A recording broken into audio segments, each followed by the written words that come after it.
I'm Kelly Horyczun here with Matt Moreno at Pauley Pavilion, where Arizona is walking away with the dominant win over UCLA, 88-65. Matt, just talk to me a little bit about what was working out there for the Wildcats. Really everything. I mean, it was a very, very dominant performance, like you just mentioned, and there wasn't really any issues with Arizona. They maybe had a little bit of a slow start, maybe took them a little bit to settle in, but once they did, there was no turning back, and they just took control of the game. I think UCLA only led for like 18 seconds of this game, but Arizona really dominated in every facet. They were controlling the pace, they were controlling the rebounds, controlling the interior, made a lot of plays on defense. There was really nothing that UCLA could do to even really keep it close after Arizona kind of got rolling, and to me, it was just kind of the balanced effort for Arizona that really stood out.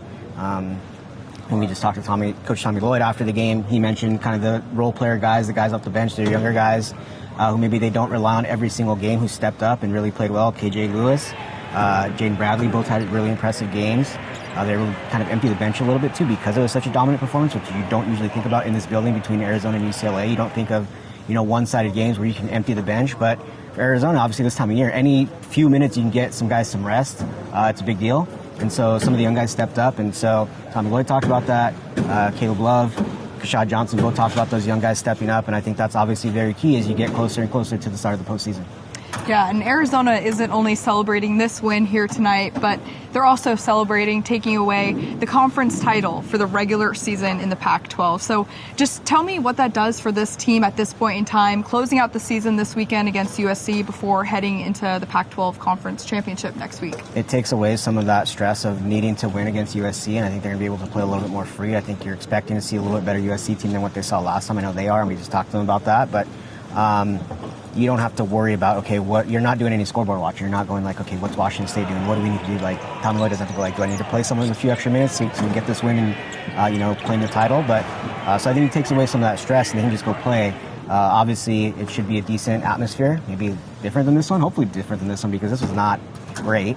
But an opportunity to, face Bronny, Isaiah Collier, Boogie Ellis, all their top players are mostly going to be back, and so maybe a different type of game, but you want to head into the postseason with some momentum, and I think this game kind of helps, and winning the championship, all that kind of builds that up and maybe gets you more into that feel of like, oh, the postseason is almost here, like you wrapped up, kind of, they were talking about it, like it's stage one of like this process, and they had that goal of winning the regular season title, they did that, and now you can kind of build on that as you get ready for Vegas and the NCAA tournament.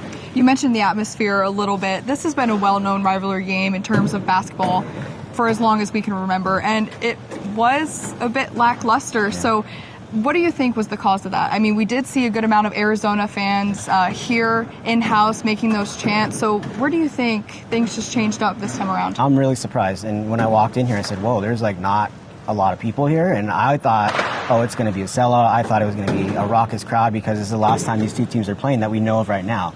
Yes, they're probably going to schedule each other in the future, but they're not going to have to do that because they're going to two different conferences. So you think, okay, it really felt like the end of a chapter of this, really great rivalry, and we don't know what's going to happen next, but I was expecting, madness. And every time I've come to this game, I've come to a lot of these, and it's madness every year. It's a sellout. It's kind of their only sellout that they have usually, and maybe outside of the USC game, but it was a very kind of subdued crowd and a lot of U of A chants. And, as Arizona's walking off the floor, as the buzzer is kind of going off, it's all U of A chants here. It's just weird.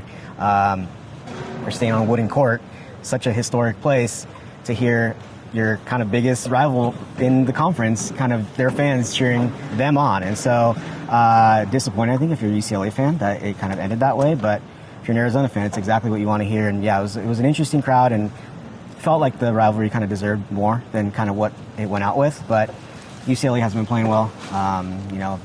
Once that USC game happened and things have kind of gone a little bit awry since then, just difficult, I think, to get people here. The rain, I'm not going to blame the rain. It was raining outside, a little lightning, pouring for a bit, but a ton of traffic, but the usual LA things. But I just think that, the fan base is kind of showing, what it thinks of the team right now, which is unfortunate for UCLA. But again, if you're an Arizona fan, you love hearing the U of A chants in your opponent's arena, and especially when it's UCLA, and especially when it's these colors, and the red is standing out. So, I thought it kind of deserved better, but, it is what it is. Right, as you mentioned, I'm sure if you're an Arizona fan, they're hoping that the same exact crowd comes out in 2 days from now, headed down to USC, and hopefully cheers them on there. So make sure to check back in here for any coverage for the Wildcats taking on the Trojans this Saturday at 7 p.m.